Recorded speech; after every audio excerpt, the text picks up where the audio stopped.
I think there's a great book. Was it Ta-Nehisi Coates' book, Uh-huh. Between the World and Me?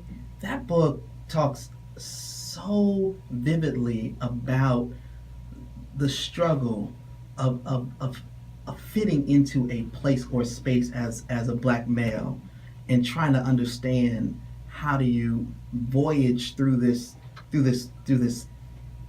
world, Mm-hmm. right? And feel like the vulnerability of our bodies in safety that we have or don't have. And we're supposed to portray, particularly if you grow up in a single parent household and you're trying to figure out, and you're a man before you're a man, and what does that really mean? There's so much that our young people and adults are dealing with every day. And so if we could talk about, because I don't like depressing our audience throughout the whole experience, but what are some of the solutions to some of these problems when it comes to in dealing with and understanding hypermasculinity or masculinity as a whole? Well, I think one of the solutions is that our brothers need to get involved. The people who have ascended need to say, I still need to give back. Yeah. We can't just, ascend and not lift as we climb. Understand? And so we need to be able to look back. I think about Lord Dennis's work. Oh, that man, God sent. I think about him.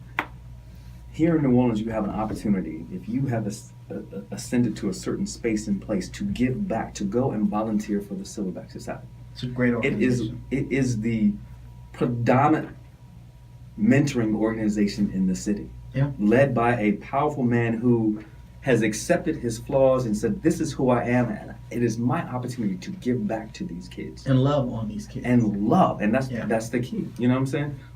Again, going back to, find a good friend. Seek therapy. You do need a good friend. You need a good friend. You know what I'm saying?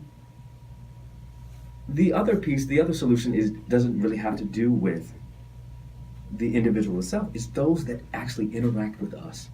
Come on. One of the things, that we talk, a lot of things that I work when I work with organizations, is that what it means to be culturally competent with black males, to understand how to interact with us, to be globally understood. It's not just about understanding what it means to be black and male, but it understands what it means for me to be black and male and deal with all of the rest of the stuff that I have to deal with. That's amazing.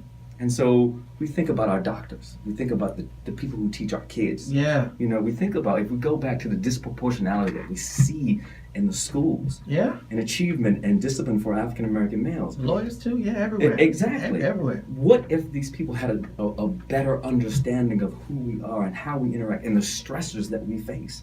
It doesn't matter where you come from. We still deal with racism and discrimination, no matter with PhDs or JDs or every day. What MDs.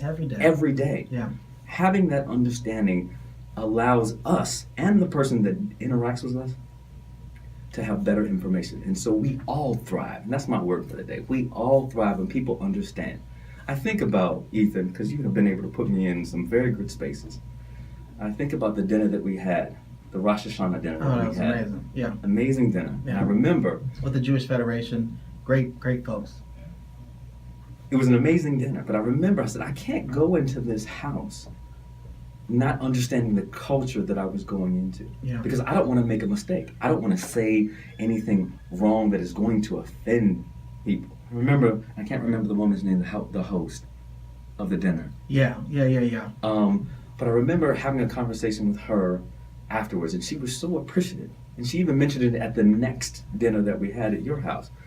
And I want to feel that same appreciation, that somebody understood what I was going through, that somebody took the time to understand what it meant, the historical nature of being black and male in this country.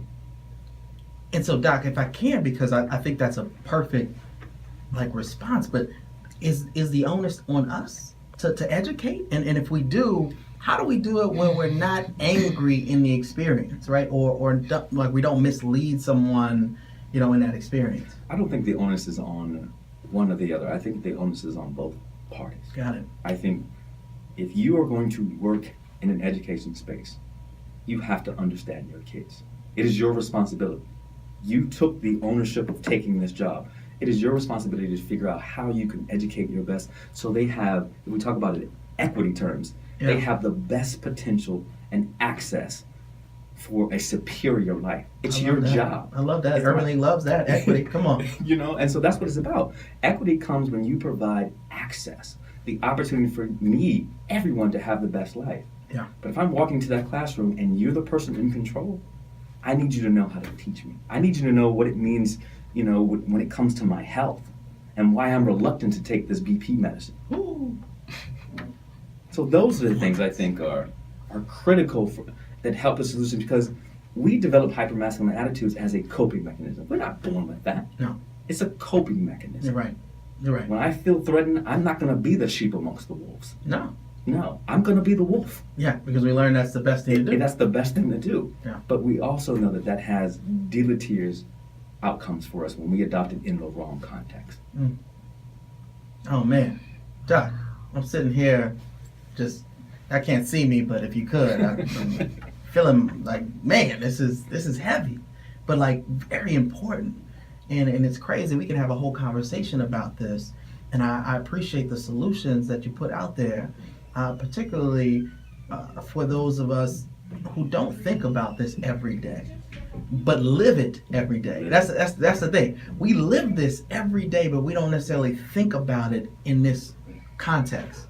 And the context that you're providing is just phenomenal. Thank you, brother. And if you could, and I guess if folks wanted to get involved or wanted to help or find solutions or like what can people do to plug in? What can our listeners do to plug in to create more healthy communities, have better dialogue? What can they do? Read. Like you said, one of the good books, the Coach book. Yeah. Take an opportunity to really understand what's going on here. Read. Go out and like I said, go out and volunteer in communities. Make yourself feel uncomfortable. Woo! Come on. Make yourself feel uncomfortable. One of the things I say in some of my writings is that if you want to understand what's going on, get out and get involved in our community. Yeah. Get over your fear and thinking that going out into a black community something's going to happen to you. Yeah. Because we are inviting, we are loving, we are passionate, and we want people to see not only our struggle, but also our greatness. So be a part of that. You gotta be a part of that. You gotta be a part of it. You gotta be a part of that. Oh, Doc, if you could leave us with some words, what would you leave us with? What's your revolution? Think about how you and your personal revolution can change someone else's life. And when you do that, our world is going to be better. So think about every day when you get up, how can I change? And how can I be a beacon of light for someone else? Well, look, I just wanted to say this is Ethan Ashley. Thank you so much. Can you pump your how can people get in contact with you? You can email me at ccorprew@WYRevolution.com, or you can hit me up on Twitter at WYRevolution. Or you can visit the website at WYRevolution.com. Well, this is Ethan Ashley signing off. This has been an amazing opportunity. Thank you, Dr. Corprew. I appreciate you. As always, get woke, stay woke.